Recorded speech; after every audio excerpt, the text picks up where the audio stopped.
চাচি দুপুরে কিছু খেয়েছেন? এখনো কিছু খাই নাই। এখনো খাননি? তাহলে চলেন, আজকে দুপুরে আপনি আমার সাথে খাবেন। না না, ভয়ের কিছু নেই। একটু আগে দেখলেন না একটা মেয়ে খুব রেগে রিকশায় চড়ে চলে গেল? সেটা আমার হবু বউ। আমার উপর খুব রাগ করেছে, কিন্তু আমি জানি না কেন রাগ করেছে। আমরা দুজন মিলে রেস্টুরেন্টে অনেক খাবার অর্ডার দিয়েছিলাম, একসাথে খাবো, কিন্তু খাওয়া হয়নি। আসেন, আপনি খাবেন আমার সাথে, আসেন।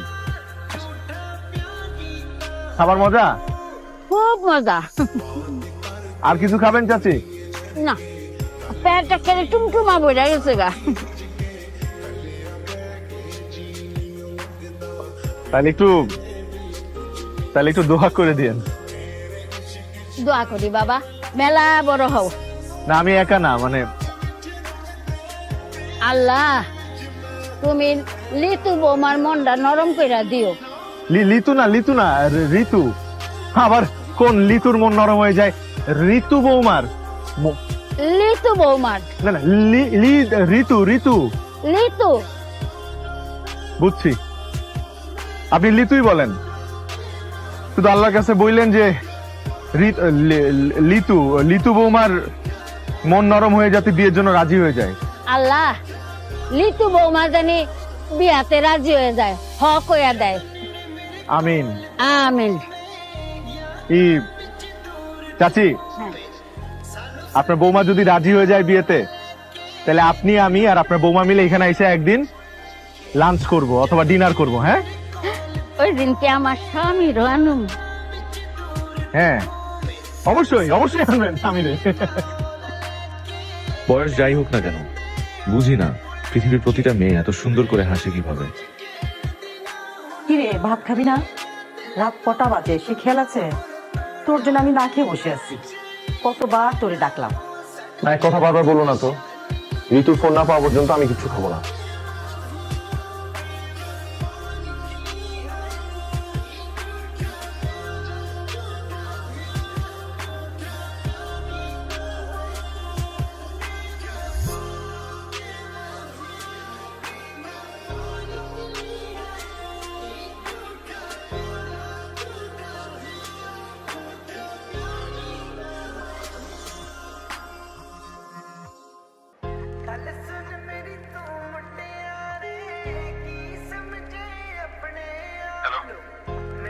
কি ব্যাপার, এত রাতে ফোন দিলেন যে? না মানে অনেক রাত হয়ে গেছে না, সরি। আসলে আপনার তো ফোন দেওয়ার কথা ছিল, বাসায় গিয়ে আপনি বলেছিলেন, তাই ফোন দিচ্ছিলেন না, অস্থির লাগছিল, তাই অস্থিরতায় কিছু না চিন্তা করে ফোন দিয়ে বসলাম। কিছু মনে করবেন না। আচ্ছা, এবার বলুন হ্যাঁ নাকি না। কিসের হ্যাঁ না? আপনি না বললেন যে আপনি এত জলদি সিদ্ধান্ত নিতে পারবেন না, আপনি বাসায় গিয়ে ফোন করবেন, জানাবেন, মানে আমাকে বিয়ে করবেন কিনা। একদিনে কারোর সাথে দেখা করে কয়েক মিনিট কথা বলে কি বোঝা যায় যে সে কেমন মানুষ? আমার আপনার সাথে আরো দেখা করতে হবে, আপনাকে বোঝার জন্য, আপনাকে জানার জন্য।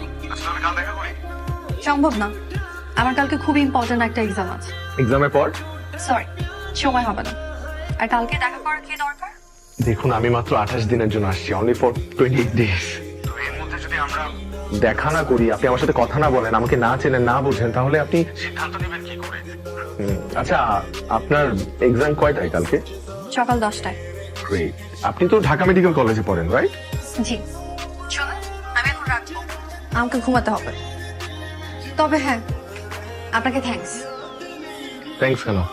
আমি চলে আসার পর যে ওই অসহায় মহিলাকে নিয়ে খাবারগুলো খেয়েছেন, সেটার জন্য থ্যাঙ্কস। এই কি আপনি জানেন কি করে? আপনি দেখেছেন পাশের টেবিলে দুইটা ছেলে আর একজন ভদ্রমহিলা আপনাকে সারাক্ষণ দেখছিল।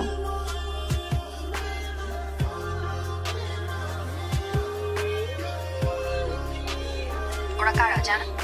না, আমি কি করে বলবো? দুইটা ছেলে ছিল আমার কাজিন। আচ্ছা, গেস করেন তো ভদ্রমহিলাটা কে হতে পারে? I have no clue. চেহারাটা আমি ঠিক মতো খেয়াল করিনি, উনি অন্যদিকে ফিরেছিলেন। উনি আমার মা, আমার সব থেকে কাছে, আমার বেস্ট ফ্রেন্ড। আপনাকে সামনাসামনি দেখে যাচাই করার জন্যই মা আর আমার দুই কাজিনকে নিয়ে গিয়েছিলাম।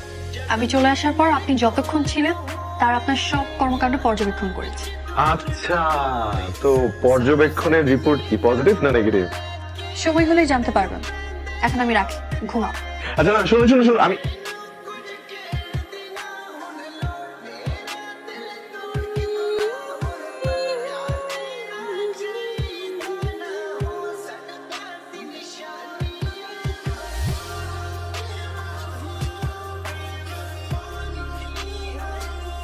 এক্সকিউজ মি, ঢাকা মেডিকেল কলেজের মেন্টাল হেলথ ডিপার্টমেন্টটা কোন দিকে? মেন্টাল হেলথ বিভাগ খুঁজছেন কেন? আপনি কি পাগল?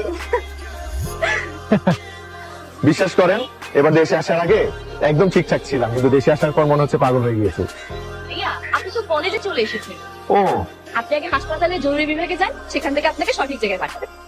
জরুরি বিভাগে না, আপনি বরং পাবনায় চলে যান, কারণ আপনার চিকিৎসা ঢাকায় সম্ভব। ওনার নাম মেঘ, উনি কানাডায় থাকেন। আমাদের মধ্যে বিয়ের কথাবার্তা চলছে। সম্ভবত উনি আমাকে ইমপ্রেস করার জন্য এখানে এসেছে। তাই আসলে আপনারা বিয়ে করতেছেন? আমার দিক থেকে তো আমি 100% রাজি, শুধু আমার ফিয়ান্সে মানে যার সাথে আমার বিয়ে ঠিক হয়েছে, মানে আপনাদের বান্ধবী কোনো গ্রিন সিগন্যাল দেয়নি। ভাইয়া, ও রাজি না থাকলে আপনি আমাকে বলতে পারেন। আমার আবার কানাডা যাওয়ার খুব শখ। ভাইয়া, আমিও রাজি। আপনি যে হ্যান্ডসাম। থাম, আপনাকে না বললাম আজ দেখা হবে না? আর আপনি এখানে কিভাবে এলেন? আপনি ঢাকার রাস্তাঘাট চেনেন? কিচ্ছু চিনি না, ঢাকায় আমাদের কখনো থাকাই হয়নি। কানাডা যাওয়ার আগে আমরা চিটাগংয়ে থাকতাম। তবে গুগল ম্যাপ আছে, ট্যাক্সি আছে, এটা দেখে দেখেই চলে আসছি। আচ্ছা, আমার না গলা শুকিয়ে গেছে, আপনারা তো ক্লাস করে আসছেন, নিশ্চয়ই ক্ষুধার্ত, চলেন কোথাও বসে কিছু খাই। হ্যাঁ ভাইয়া, চলে।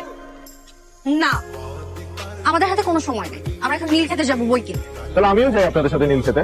অবশ্যই ভাইয়া, চলেন। Great. চলেন ভাইয়া। উনি আমাদের সাথে যাই কি করবেন? আমরা বই কিনবো, উনি দেখবেন। কাকে? আপনাকে? না ভাইয়া, আপনি ওর কথা মাইন্ড করেন না, চলেন আমরা যাই। চল চল চল।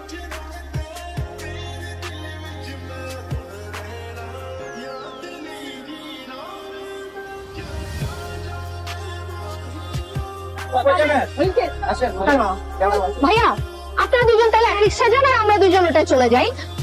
আর রিক্সা হচ্ছে দুজন মানুষের কাছাকাছি আসার সব থেকে ভালো মাধ্যম। যা, এই, চল, চল, চল, চল। কাল ঘটক বাসায় ফোন করে বলল আপনি নাকি আমাকে বিয়ে করবেন বলে ফাইনাল ডিসিশন নিয়েছেন। কারণটা কি জানতে পারি? মানে আমার মধ্যে এমন কি আছে যে আপনার আমাকে বিয়ে করতে হবে? আপনার ছবি যেদিন আমি প্রথম দেখেছি, সেদিন আপনার ছবি দেখে আমার কাছে মনে হয়েছে যে এই মানুষটা আমার খুব আপন। আর কাল যখন সরাসরি আপনার সাথে আমার দেখা হলো, তারপর মনে হয়েছে আপনার জন্য তো এতদিন অপেক্ষা করছিলাম। আপনি সিনেমার ডায়লগ। আচ্ছা, আমি যদি এই বিয়েতে রাজি না হই? সেটা পুরোপুরি আপনার সিদ্ধান্ত, কিন্তু আপনাকে রাজি করার জন্য আমি শেষ পর্যন্ত চেষ্টা করে যাব। বিষয়টা একটু বেশি হ্যাংলাম হয়ে যাচ্ছে না? হ্যাংলামও কি? আচ্ছা আচ্ছা, দেখেন, আপনি যা ইচ্ছা বলতে পারেন, কিন্তু আমি জানি যে আপনি আমার প্রথম প্রেম। কি যাতা বলছেন? আমাদের মধ্যে প্রেম হলো কবে? আমি তো বলিনি আপনি আমার প্রেমে পড়েছেন, আমি আপনার প্রেমে পড়েছি। দেখেন, আপনি শুনে অবাক হতে পারেন, কিন্তু এটা সত্য যে আপনার যতগুলো ছবি আমার কাছে আছে সবগুলো আমি রুমের মধ্যে প্রিন্ট করে টাঙিয়ে রেখেছি, এবং প্রতিনিয়তই আমি ছবিগুলোর সাথে কথা বলি। আপনি কি আমার কাছে নিজেকে খুব রোমান্টিক বলে প্রমাণ করতে চাচ্ছেন? প্রমাণ করতে চাচ্ছি না, আমি জানি আমি রোমান্টিক। কোথায় সেটেল হবে? বাংলাদেশ নাকি কানাডা? আপনি যেখানে বলবেন। আমি বাংলাদেশের কোথাও যাব না। তাহলে বাসর রাতেই সব পাসপোর্ট পুড়িয়ে ফেলবো। আমি রান্না করতে পারি। গুড় মুড়ি চিরা দিয়ে সারা জীবন কাটিয়ে দিব, পেটের জন্য ভালো। আমার সোফা অ্যালার্জি, আমি কাপড় ধুতে পারি। ওয়াশিং মেশিন আছে, আমি কারোর সাথে রুম শেয়ার করতে পারি। ড্রয়িং রুম আছে, সোফা আছে, সোফায় কাটিয়ে দিব ঘুম দিয়ে। আমরা প্রায় একই রকম দেখতে। বাইরে বেরোলে মানুষ ভাববে হয় আমরা ভাই বোন, না হলে বন্ধু। তা তো ভালোই হলো, হাজবেন্ডের সাথে এক্সট্রা একটা ফ্রেন্ডও পেলে। আমার অলরেডি অনেক ফ্রেন্ড আছে, নতুন করে কোনো ফ্রেন্ডের দরকার নেই। আচ্ছা, ও এইভাবে কথা বলছে কেন? কথা বলার ধরন দেখে মনে হচ্ছে ও আমাকে বিয়ে করতে যাচ্ছে না। হতে পারে ওর কোনো বয়ফ্রেন্ড আছে, যেটা তার বাবা আমাকে বলতে পারছে না, তাই কৌশলে আমাকে অপমান করে বিয়েটা ভেঙে দিতে যাচ্ছে।